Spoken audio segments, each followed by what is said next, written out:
ये दौलत भी ले लो, ये शोहरत भी ले लो, भले छीन लो मुझसे मेरी जवानी, मगर मुझे को लौटा दो बचपन का सावन, वो कागज की कश्ती, वो बारिश का पानी, वो कागज की कश्ती, वो बारिश का पानी.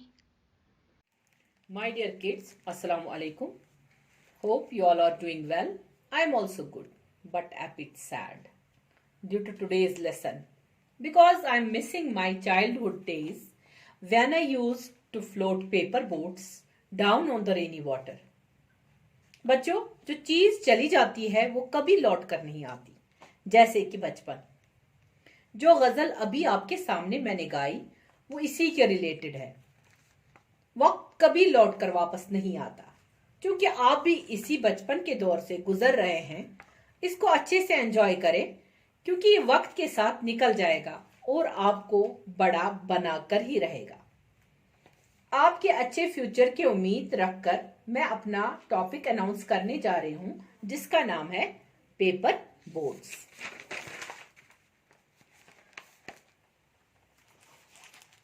Children, today's topic is paper boats.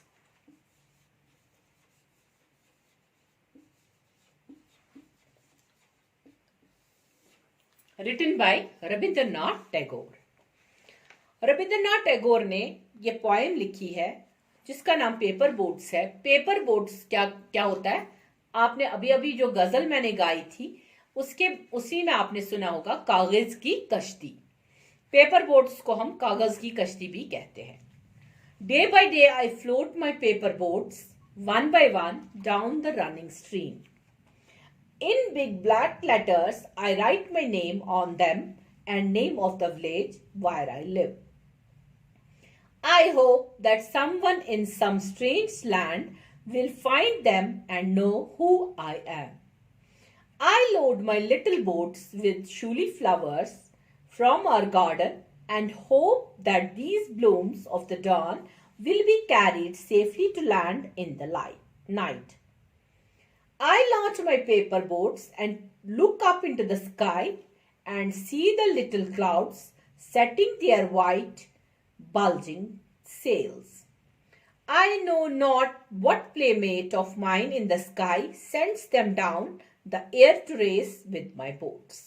When night comes, I bury my face in my arms and dream that my paper boats float on and on under the midnight stars. The fairies of sleep are sailing in them, and the lading is their baskets full of dreams. Children, Paper Boat is a nice poem of Tagore taken from his collection, The Crescent Moon. This poem is on a childhood experience. The poem narrates the child's experience of floating paper boats down the stream. The child imagines that some other child tries to compete with his boats by sending clouds down the air in the sky. Basically जो ये poem है जिसमें बच्चा खुद अपनी कहानी narrate करता है, उसमें इस बच्चे की प्योरिटी, इनोसेंस, बच्चे का वो साइकोलॉजी नजर आती है जिसमें वो किसी अजनबी को अपना दोस्त बनाना चाहता है, अजनबी के साथ दोस्ती करना चाहता है. और आउट ऑफ दिस क्यूरियोसिटी वो क्या करता है, पेपर बोट्स पे अपना नाम, अपने गांव का नाम लिख देता है और उसको स्ट्रीम में जाने देता है, ताकि ये किसी और दूसरे के पास पहुंच जाए और वो मुझे जान जाए. The child has always a deep sense of love. हमेशा बच्चा जो होता है ये चाहता है कि इसके दिमाग में हमेशा प्यार भरी सोच होती है. He wishes to present the unknown friend with valuable gifts. वो चाहता है कि ये जो इसका अननोन फ्रेंड है, जो जिसके साथ ये दोस्ती करने जा रहा है, ये उसको कुछ वैल्यूएबल, कुछ अनमोल तोहफे पेश करे. इसीलिए ये अपने बोट में कुछ फ्लावर्स डालता है, अपने गार्डन के फ्लावर्स, ताकि he hopes that the boats will carry the flowers safely to the distant land in the night. और जो ही ये सुबह डालता है ये फूल, चाहता है कि ये रात को खुद ही ब्लूम हो जाए उस पानी में, जब तक ये उसके दोस्त के पास पहुंच जाए. When the child looks up, he sees the white clouds sailing in the sky. See the little clouds setting their white bulging sails. यहाँ पे बच्चा इमेजिन करता है कि उसका दोस्त कौन है, स्काई पे है उसका दोस्त. He thinking that the other child sends white clouds down the air to compete with his boats. वो सोचता है कि दूसरा बच्चा वो इसके लिए व्हाइट क्लाउड्स भेज रहा है जो कि स्काई पे सेल कर रहे हैं.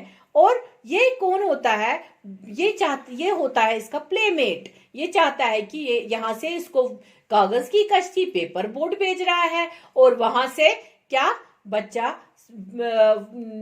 स्काई पे क्लाउड्स फ्लोट करके then down the air to race with my boat. और इसको क्या लगता है कि यहां से कागज की कश्ती इसकी जा रही है, यहां से इसका पेपर बोट जा रहा है, वहां से इसके क्लाउड्स आ रहे हैं, दोनों सेल कर रहे हैं और ये आपस में रेस लगा रहे हैं. At night he seems dream in his sleep. He dreams about his paper boats. रात को बच्चा सपना देखता है, सपने में इसको यही पेपर बोट आता है और इस पेपर बोट में ये क्या देखता है कि इस पेपर बोट में कुछ फेरीज जो है वो सेल कर रहे हैं. इसी पेपर बोट में कुछ एंजल्स, कुछ फेरीज, कुछ परियां इसी पेपर बोट में सेल कर रहे हैं. Thus the poem shows Tagore's keen insight into the child's mind. यहाँ पे टैगोर जो है, रविंद्रनाथ टैगोर जी जो है, वो देखते हैं बच्चे की क्या इनोसेंस है, बच्चे कैसे सोचता है प्यार और मोहब्बत फैलाने में, कैसे सोचता है किसी अनजान इंसान से वो दोस्ती करना चाहता है, उसको वैल्यूएबल गिफ्ट्स देना चाहता है और उसके सपने में भी यही कागज की कश्ती आती है, यही पेपर बोट आते हैं जिसमें उसको परियां रात को नजर आती हैं. तो ये आज की पोएम की समरी थी. इसकी मैंने रीडिंग भी कर दी, समरी भी बोली. बच्चों, इस पोएम का पेपर बोट्स का जो सेंट्रल आइडिया, थीम जो इसका निकला वो था the poem describes the child psychology that a child loves the world of fun and playfulness. जैसे कि मैंने आपको स्टार्ट में ही बताया कि जब हम बचपन को मिस करते हैं, बचपन में क्या क्या चीजें होती है वो हम बड़े होकर मिस करते हैं, क्योंकि बड़े होकर हमारे पास बहुत सारी परेशानियां, बहुत सारे इश्यूज आ जाते हैं जिसकी वजह से हम ये सब चीजें फिर एंजॉय नहीं कर पाते हैं. इसलिए बचपन में फन, प्लेफुलनेस, इस पॉइंट में हमने क्या देखा, फन है, प्लेफुलनेस है. बच्चा जो सपना देखता है वो भी इसी के रिलेटेड देखता है, क्योंकि वो इस चीज को इतना एंजॉय कर रहा है, इसको इतना उसने अपने करीब बनाया है कि उसको सपने भी इसी चीज के आ जाते हैं.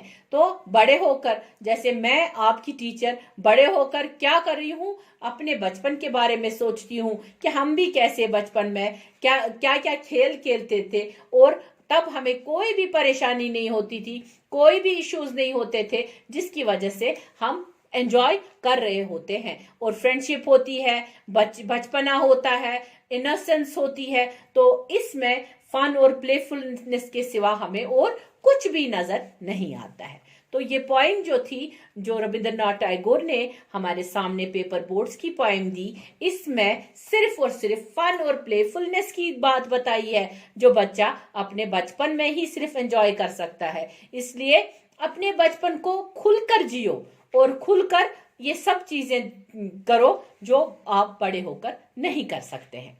तो आज का वीडियो मैं यहीं पे क्लोज करती हूँ. साथ ही मैं आपको, आप जो भी व्यूअर्स होंगे मेरे, जो भी ये लेसन सुन रहे होंगे या देख रहे होंगे, उनको एक रिक्वेस्ट करती हूँ, अगर उनको मेरा जो कंटेंट है बहुत ही पसंद आता है तो प्लीज सब्सक्राइब कीजिए, शेयर कीजिए और उसके साथ साथ इसको लाइक भी कीजिए. Thank you so much.